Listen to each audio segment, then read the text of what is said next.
Hi everyone, and welcome back to another episode of Building Diamond Fair in Planet Coaster. So this is episode 9 now, and today we're working more on the 4D coaster like I said we would be. So we're doing the station building first. So the station building is quite basic actually. I just built this like interesting roof that I found a picture of on Google Images. I found this picture of like a restaurant, I think it was like a taco restaurant, and I just liked the roof design and I thought it would work quite well for this station. So it was quite futuristic-y, I guess. Just with like some like just weird sort of roof shape with some metal supports to keeping it up, and it was quite simple. I mean, really in real life, like these 4D coaster stations would be set up a lot differently because obviously you need to be able to get to both sides of the trains to be able to load it, because you can't walk across the middle of the track to get to the other side. So there needs to be like a staircase set up and stuff. And so if I was doing it like realistically, I probably should have like added the staircase and things, but I thought like we're quite tight on space anyway in this area. And like there could probably be some sort of setup where there was a way to walk over the train or something. I don't know. I just decided not to go like down the complete realistic route with it. Just because basically a little bit of laziness, I guess, and also just because I just didn't think there was going to be like enough space to fit all the staircases in and all the things I wanted to do. And so I've just decided to leave it as just a simple base station and just sort of add obviously like little details to it, like the roof and the fences, and just make it look a little bit more realistic in the sense that it looks like a real station instead of just the platform, like the base platform that you get. But yeah, you can see here I sort of built the roof, and then I built it in sections, which is the easiest thing to do, where you just build the roof, build one part of the roof, and then you just copy and paste it. It saves you from having to build the same thing over and over again. The copy and paste tool in this game is really, really useful. It's the same with like supports and stuff as well. So when I'm building supports for roller coasters and stuff, instead of having to place like each individual piece, it's quite easy just to copy and paste certain supports and then place them. So on this roller coaster I only had to use like 4 or 5 different types of like custom made supports, and then I can just copy and paste that support around the roller coaster, and it just makes things a whole lot easier instead of having to place each one individually. We still have to sort of place each one individually, but you don't have to place each individual piece of that support individually. And then here you can see I'm working on the sort of exit ramp to the ride. It's just a simple staircase, just with some custom fences on it, and just like a blue sort of trim and a few supports underneath. I didn't film myself building the whole ramp. I just didn't record some of it, but you can see what I've done here with the fences and stuff. Yeah, it's quite a simple sort of staircase really. It doesn't need to be like overly detailed. It is just an exit ramp, but it works quite well. I think it looks better than using like the in-game fences, at least personally. I don't know what it is. I just have this like sort of vendetta against using the in-game fences. I much prefer to pick up one of the fences like the game offers, but have to customly place it than having like the auto fences. I don't know what it is about them. I think they're just a little bit flimsy, the auto fences on the pathways. So I prefer using the in-game fences. The fences that are like the scenery fences basically. And so yeah, here we can see we've done the transfer track as well. I didn't actually have the recording of the transfer track or like the sort of the mechanism area, but I did record the maintenance bay. Again, this is just quite a simple building. It's like a metal shed. I didn't think this would be overly detailed in real life because it doesn't really need to be. I just sort of built like a metal shed, put like a catwalk along the outside of it, just obviously so you can access the inside of the shed, so you can get to the ride and like do whatever maintenance that needs to be done on the ride. There's a staircase as well. The staircase obviously provides access to the maintenance shed or the maintenance bay or whatever you want to call it. And then there's just a catwalk that runs up the side of it, and then at the end of the catwalks would be like the controls to control the transfer track, to sort of move the trains off and on the track, and sort of advance the trains and stuff. Like basically the motors on the transfer track they would control, and the motors on the they would control the transfer track. And here you can see I'm adding some like supports to this catwalk. I didn't like these supports that I added here. They looked like they sort of didn't fit in with the rest of the supports I was using. So they don't stay, I do get rid of them, but it's just sort of like a bit of experimenting. I do like to show like a bit of experimenting in my videos, just so you know like what I did on the first attempt and what I actually changed it to. I don't show loads. There's loads of stuff that I build and I get rid of because it just looks awful. But I do show like a little bit of experimenting. It'd be quite like hard to get rid of everything that just doesn't stay, because it would just be a lot of like going into the video and editing a lot of bits out. But yeah, so you can see here that I've changed the supports into just the normal sort of roller coaster supports you can use in game. But yeah, I think it looks quite cool. Like it just basically serves its function. It's very functional. It's not themed or anything like that. It just literally is a storage area for trains, and that's all it needs to be.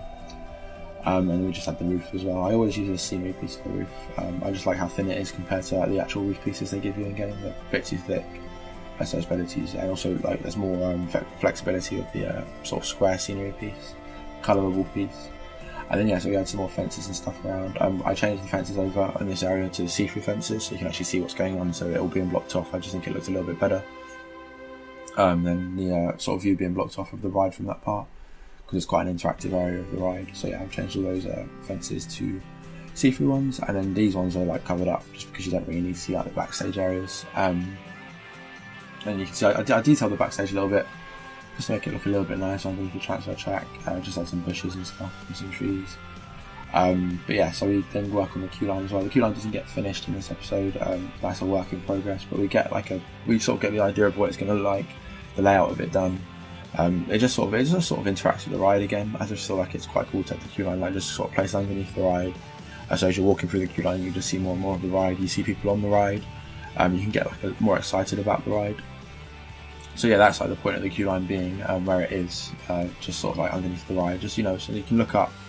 Or actually, you won't be able to look up because the whole ride I do plan to cover the whole queue line, so it keeps you out of the sun and stuff. But I don't know, it's just quite cool being within the coaster, among the coaster. Okay, so I tried to extend the queue line into this little section here, but I thought actually a better use of that space would be to build like a ride or something, because obviously we're quite short on space here, and the queue didn't really need to be that long. I wanted it to be big because I want a lot of people to fit into the park. I want there to be I want the park capacity setting to be quite high. I want all the queue lines to be filled and stuff, and the pathways to be quite filled. But I thought the queue line is probably long enough. Like, it's still quite a long queue, so it was going to make do for what I wanted.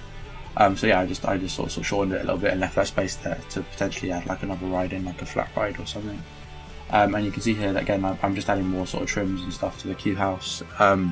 This area here is just like a bridge that goes over the top of the ride, which I thought was quite cool. It's quite cool to have like the ride sort of racing underneath you at like quite high speed. Again, it just increases like that interactivity of the park. And then you can see I just added the roof and stuff to that, like underneath the bridge. But like I said, I didn't get all the queue line finished in this episode. I just got like the base of it started, like the base of the queue line. I need to go back through and add all the fences and the covering to keep people in the shade and stuff, to keep them out of the rain and the sun. So we just get like the basic queue line done with all these like sort of trims around the top of it. All these like sort of white wooden walls just around the side of it. I wanted it to look quite cheap because these sort of things would be quite cheap. So I just did like the wooden walls instead of doing like a concrete wall, because it is just a queue line. It's not like a really important building. I kept like the building sort of like wooden, and you can see I've added like a fence around there just to sort of keep the people from going into the ride area, making sure people aren't going down into that pit and getting run over by the train. And then the last thing we did in this episode was add this little sort of restaurant, cafe, counter service place. I can't remember the in-game name of it, but it's like a spicy chicken restaurant. It's like a chicken tikka thing. I thought it fit quite well in this area because it's right next to the Ring of Fire, and like they're both into like fire and spice and whatever. I thought it was quite like a cool area for it to fit in. I changed the colour of a little bit to the Ring of Fire to like a purple and yellow, because I think it's quite cool to break up the colours in certain areas, just so you don't look like you're looking at the same thing all the time. It's nicer to have like different colours. It's quite a simple building. Like, a lot of the buildings in this park are, like I've already explained. They just have it has like simple details and simple features. I've done like the lighting rig the same as I normally do in all my buildings, just like the simple beams across the roof and then like some lights added to the beams. And then I mixed up the top of the roof a little bit. I've realised I've done like a lot of flat roofs in this park, so I wanted to just add some more like sort of different roofs, with like the pitches and stuff, like pitch changes on the roofs and things like that. So that's what you can see here. And then I did just a yellow trim around the roof again, just to sort of make it look a little bit nicer. And I worked out I really like that corrugated metal piece. It's in the toolkit, in the toolmaker's kit. It's like off the Steam Workshop. I just really like it. I think it's quite a cool piece to have. It works really well for doing like sheds and stuff. And you can see finally I'm just adding some small details in terms of windows, and I added some like booths and stuff. And then I had like this little backstage area here, so you can get access to like the maintenance bay for the 4D roller coaster, and also just so you can get into like the back of the kitchen for this little chicken tikka place. So that was it really for this episode. So this is like the time lapse part done. Obviously I'm going to change over into the main part, and we're going to take a look properly at what I got built in this episode. So thank you very much guys for watching, and I hope you enjoyed it.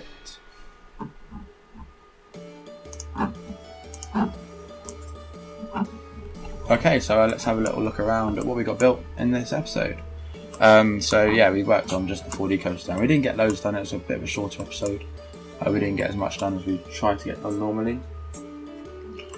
So here we've got our station building first, and I explained in the time lapse that it probably isn't as realistic as it should be, because there is no sort of like stairway going over the top of the ride to get to the other side. So what I was thinking, like in theory, you could probably have like some sort of metal, I don't know, like steps. Oh, sorry, 1 second. I've got stuck in the roof of the building. Let me just get into the building properly. Sorry about this. Here we go. Okay. So I was thinking in theory you could have some sort of like step mechanism that goes over the middle of the coaster to get onto the other side of the platforms to work on like a realistic level, because obviously in real life these big 4D coasters have like stairways going over to each side of platforms so people can get to each side obviously and load and unload from each side, but that's not the case on this ride particularly, just because I just didn't add it. I don't know, I guess sort of laziness was a little bit of it, and also just like space. There wasn't much space to add like a staircase because it was obviously quite tightly packed in already. Like the clearance on this is insane, like it just about clears it. Yeah, so it would have been hard to add like all the other extra details that I needed to add really.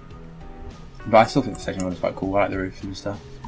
And then we can also see, I didn't talk about it much in the episode, but we've got some supports done as well. I didn't film that part, but you can see like we've pretty much finished the supports for the rides. Supports for this ride, sorry. The only thing we haven't done here is just in this final turn. We just need to add like a couple of supports for the brake run and the final turn, and obviously this first turn here we need to add some supports. But everything else is pretty much done, so the ride is becoming more complete. It's a slow process, but it's getting there. One of the main things also to finish now is the queue line. You can see obviously I started that on this episode. Again, it just needs finishing off. It needs like a cover put over the top of it, and just to sort of add all the fences and the gates and stuff, and the floor and the ceiling, and all that stuff that comes with the queue line. No, so yeah, that was it for sort of the 4D coaster. I think that was pretty much all of it. And then the last thing we need to look at is just the Tiki Chiki restaurant that we've got, which was a small restaurant I added into this sort of section of the park opposite the Ring of Fire. And they both sort of have like both sort of follow a theme, whereas like, you know, it's like sort of like fire, you know, tiki, like chicken tikka is like spicy and stuff. I don't know, I just thought they fit quite well in the same sort of area. So yeah, that's why I used this restaurant, and it's very simple building again. A nice pitched roof on it. I haven't used many pitched roofs. A lot of my roofs are flat, so I decided I need to start like adding some like pitched roofs in, just to make like break up the look of the park a little bit. But like I said, I've done like a little interior as well, with some booths in there, and just like a door to get into the kitchen, and just the actual vendor itself, and that's sort of it for this episode. Oh, there was one last thing I did. I just added this exit ramp. Actually, I think I went past through the exit ramp. I can't remember. Sorry, I've filmed this twice now because I keep getting interrupted by my phone.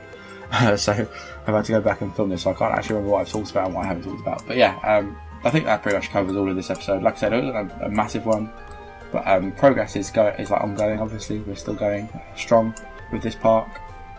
In terms of my other series, I've got a Parkitect episode like lined up, ready to upload. It just needs to be finished rendering. No Limits, I've sort of taken a little break on that just because this problem I had with the park has become like a big issue, and I can't really do anything until I fix it. I do want to fix it because I was enjoying that series. It's just annoying when things like this happen because they really unmotivate you, and you want to like get into games you can play, and you can just sort of like build in. And whereas when you come up with like a problem like I have within No Limits, it's a little bit frustrating. But hopefully that will be solved so I can go back into that too, because I know that was kind of popular, so I do want to get back into that. But yeah, this is obviously like the main series on this channel at the moment. This is the one that's sort of taking most of my attention, and I hope you guys are enjoying it. It's a lot of fun to build in. It's probably one of the most fun parks I've ever built. I really like the way it's going at the moment. So yeah, thank you very much guys for watching. Oh, sorry, one final thing I did do, sorry. I've just noticed now. I did add the roof back onto this station building. So that's all done now. So the station looks a little bit different. It looks a little less messy than it did before, I believe. There's actually still detail to add into this ride actually. I still haven't done the supports and the supports for the brake run at the end and things, and I still haven't done the entrance area properly. So yeah, this is also something that needs to come back and worked on. But yeah, so that's it. That's it for this episode. I hope you guys did enjoy it. Like I said, it's a lot of fun to build in this park, and I'll be back very, very soon with another episode of something on my channel.